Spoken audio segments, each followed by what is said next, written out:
So, Lee, why do we struggle to interpret messages from the unseen world? Because they're the unseen world, I guess. we we attenuate a lot. We have to attend to the physical senses. If and I think this is what you're asking. What is the difference in the physical and the non-physical? Right. Right. And so I think and we've chatted a little bit about females, about the female brain, and when you come in a female body, you will be more intuitive than with the lifetimes that you've had in a male body. And there are many reasons for that, but I'll just address this one. So, as keepers of the flame of the invisible, which is what the female is, you will have probably more experiences than your husband, your sons, your uncles, whatever, because it is our job, in a way, to attend to that which is not seen, that which is arcane or hidden. We have children, you bear children from the inside out. The physical organs for sexuality are not that external, so to speak. So we are the mystery. And so when we address the mysteries that you can't deal with the physical senses to find, we don't talk about that much. We really don't. I was chatting with you earlier about my parents who are on the other side that I have this communication with. So if you are a female, especially, this happens with males too, and you are a budding trance medium or a psychic or an intuitive, you're going to have a hard time. You may be one of the many people who, as kids, felt so alone. There's nobody to talk to about this. They just think I'm weird. They keep talking about the physical world. Well, your parents' job, like mine, might be we intuitively know who and what you are, but you got to live in this world, kiddo. You have to find a way to support yourself. You have to find a way to read what other people are telling you by their physical senses, how things smell, taste, hear, see, feel. So those are the physical senses.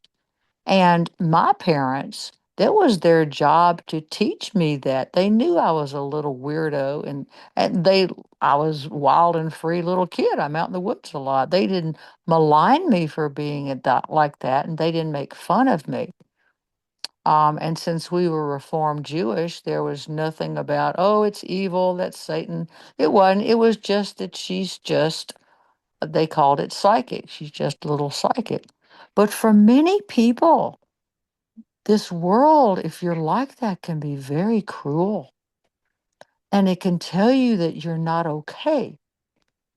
And I don't know if females experience this more than males, but it seems to be because we are the keepers of that flame that's so. Does that make sense, Linda?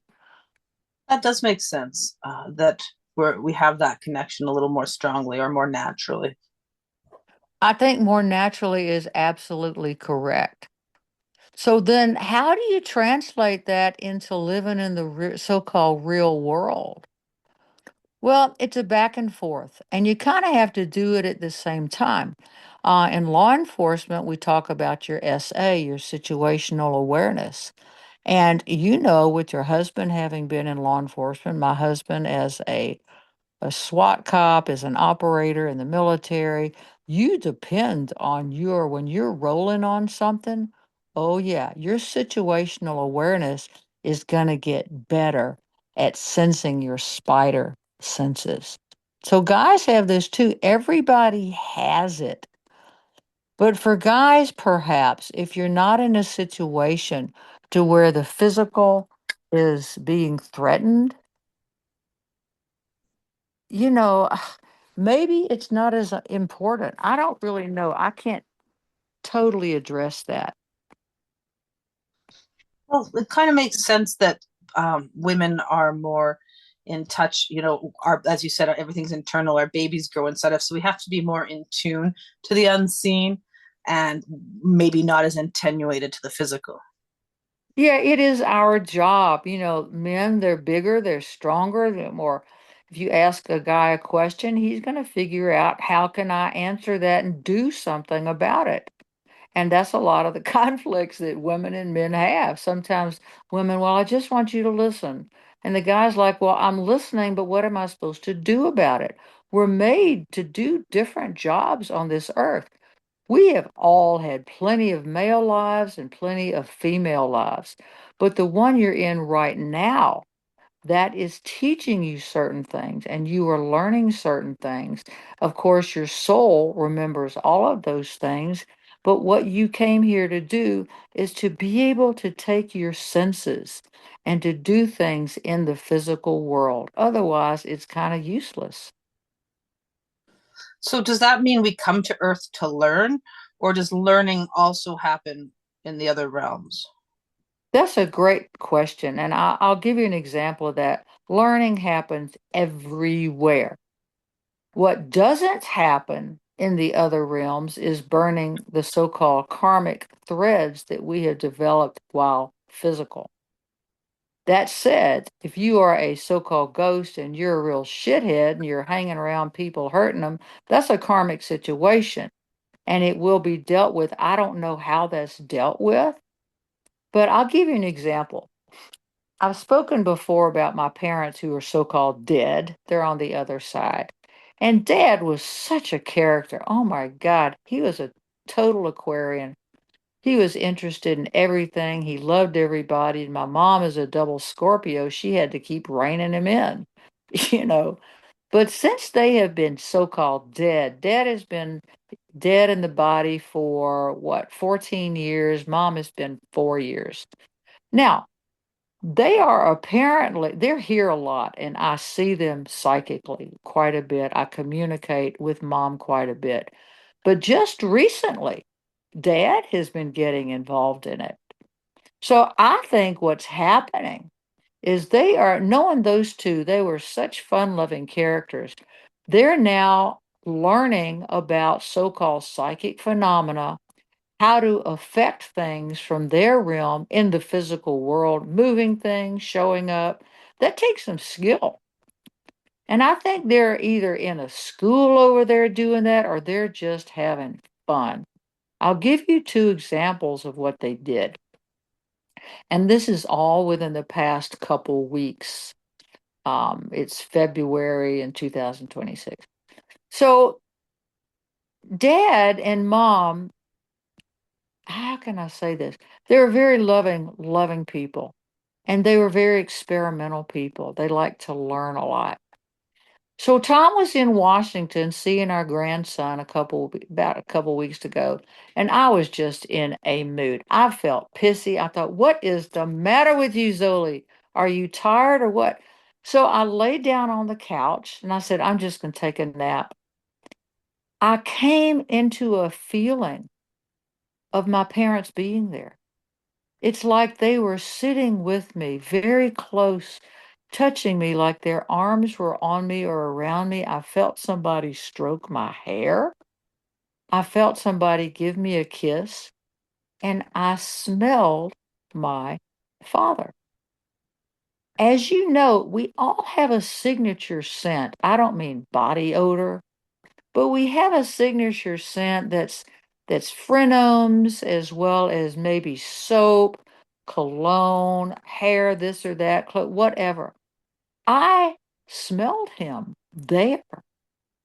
I felt such love, comfort. It was heavenly. I woke up or whatever state I was in, I came out of it, and for a few minutes I could still recall that smell.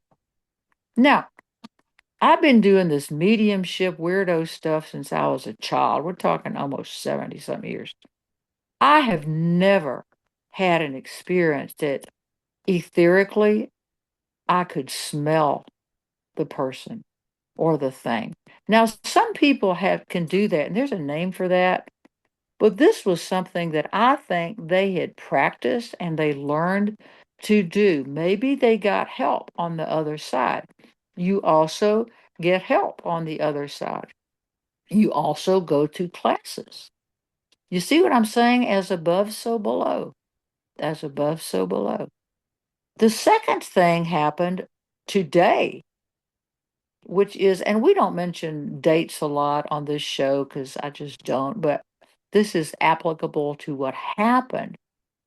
Daddy and I had this little thing about Valentine's Day. He'd always give me a card and maybe a little present, and it was a little wink, wink, so cute. I love you so much. Thank you for being my daughter. Thank you for being my dad. And it was very personal and sweet. This morning is Valentine's Day.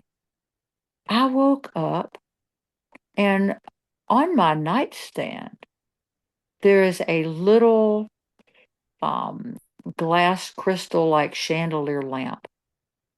It was moving. The little crystals were moving like somebody had swiped it. So, of course, my mind wants to debunk that. Was that Sophia the cat? Well, she can't reach that. Was that Tom? No, Tom was already up. And I psychically saw and heard Dad giggling like he used to.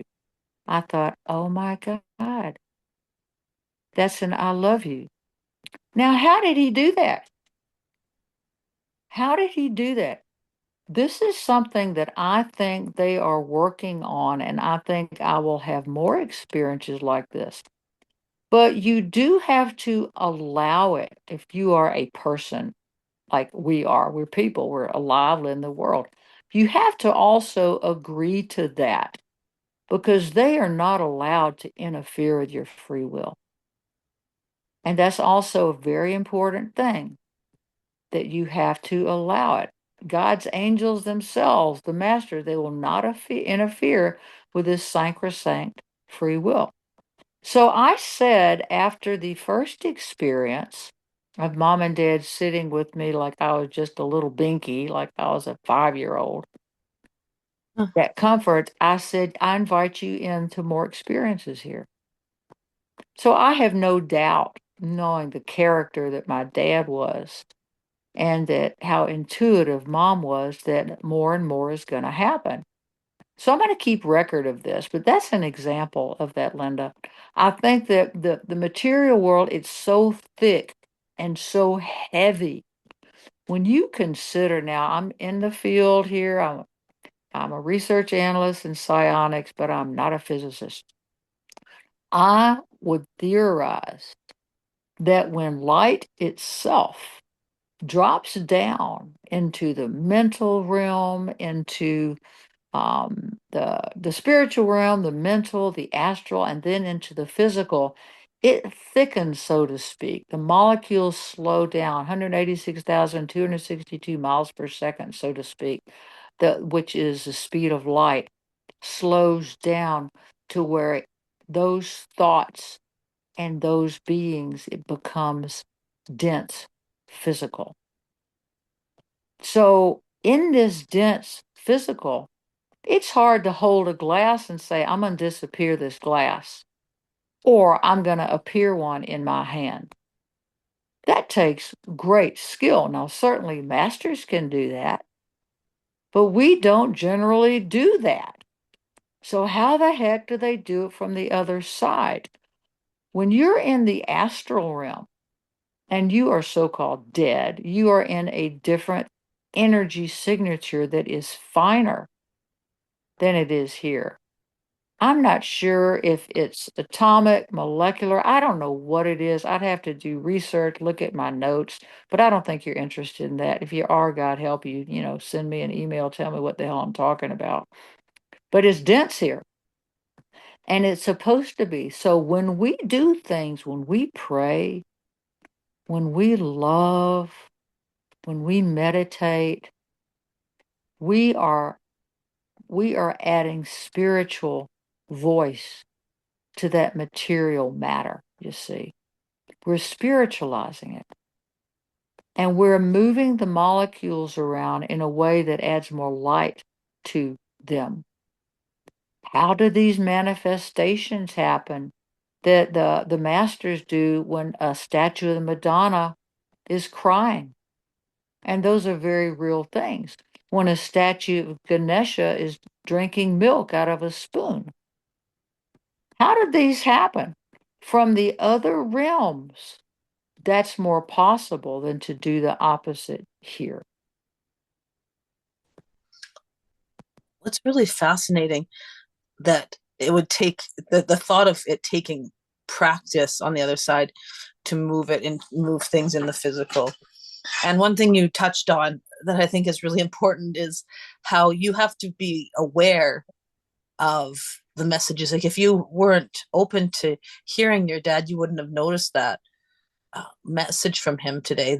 It's like a little, a bit of love coming from the other side. And it kind of made me chuckle thinking of loved ones from the other side working hard to learn how to do something and meaningful, and most of the time we're too oblivious in our own lives that we just walk by without even noticing it or blow it off as, oh, it must have, been an accident. Yeah, that bothers me. How often do I do that? I mean, I don't know. My job on this earth is to translate the unseen into the physical to offer solace and comfort to people in my own little way that you are more than your physical body. At the Monroe Institute, there's a statement that we read that starts out, I am more than my physical body. And it basically says that we have light, we have so much offered to us that is opportunity. But I think we're pretty much here to be here.